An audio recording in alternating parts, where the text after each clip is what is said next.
Baik para pemirsa, pada kesempatan kali ini kita akan mereview tentang apa ini?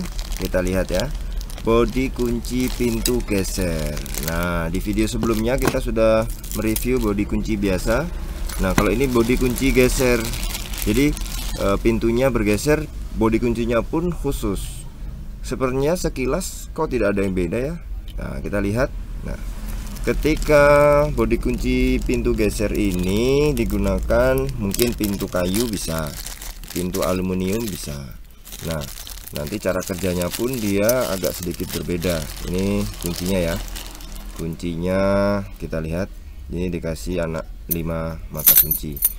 Nah, kita cocokkan di silindernya. Nah, kita pasang di sini. Oke. Ketika sudah pas, nah ada yang berbeda, yaitu nanti ketika sekali lagi ditekan, nah ada yang muncul seperti ini.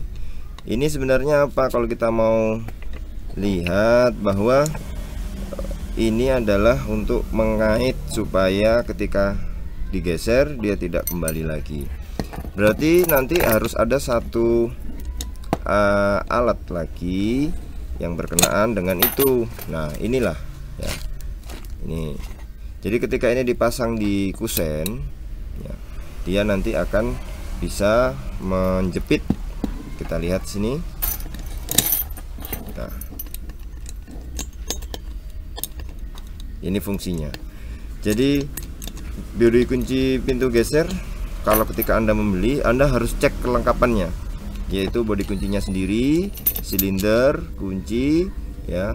Kemudian yang ini, plat ini jangan sampai hilang ya. Di situ. Nah, ini bisa. Jadi pada hentakan kedua, nah itu tadi sudah kita review bagaimana menggunakan itu. Jadi cek kelengkapannya ya. Yang penting saya bilang tadi, kunci, silinder, kemudian bodi kunci dan platnya untuk ditempelkan pada kusen, dan ini untuk berfungsi agar ketika dikaitkan tidak kembali. Nah, karena ini tidak ada handle-nya, biasanya di sini ada tempat untuk handle-nya, maka pintu geser seringkali ditanami dengan handle-nya seperti ini, namanya handle tanam. Nanti bentuknya bermacam-macam, ada yang kotak. Nah, kebetulan yang ini adalah oval ya. Jadi nanti dibolongin sedalam ini, ditanam, nah baru kemudian di skrup atas bawah. Jadi fungsinya memang seperti ini untuk menggeser. Nah, ini pada pintu kayu bisa, ada yang menggunakannya untuk pintu musola misalnya bisa, ada juga pintu rumah ya, dan nanti bisa juga pada aluminium. Nah, ini ya barangnya ya. Jadi satu pasang ini, satu di luar, satu di dalam. Tapi untuk kuncinya nanti ya digunakan di sebelahnya. Jadi bisa kita lobangi pintu itu dengan pas sehingga tidak bertabrakan dengan kunci, entah di atasnya atau di bawahnya, atau mungkin agak di sampingnya juga enggak apa-apa. Tapi yang jelas bahwa ini harus dibolongin ya. Kalau untuk pintu kayu harus dibolongin, atau untuk aluminium nanti juga bisa dibolongin. Nah, ini cantik sekali, ini bisa di skrup langsung.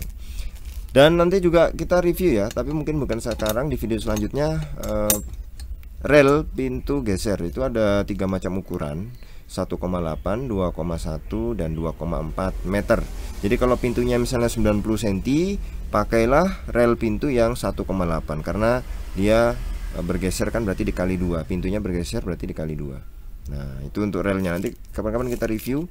Ada 3 macam itu. Nah, ini untuk perangkatnya yang minimal bisa digunakan untuk pintu geser. Nah, saya ulangi, pastikan ada kunci ya, ada silinder beserta bautnya, baut silinder, terus kemudian ada plat, ada bodi kuncinya, dan lengkapi juga agar tidak lupa, yaitu dengan handle tanam. Nanti bentuknya bisa bervariasi, bermacam-macam, tapi yang ada pada video kali ini adalah berbentuk oval. Baik para pemirsa, itu tadi kita sudah review bagaimana peralatan apa saja yang digunakan untuk pintu geser. Mudah-mudahan bermanfaat. Terima kasih. Assalamualaikum warahmatullahi wabarakatuh.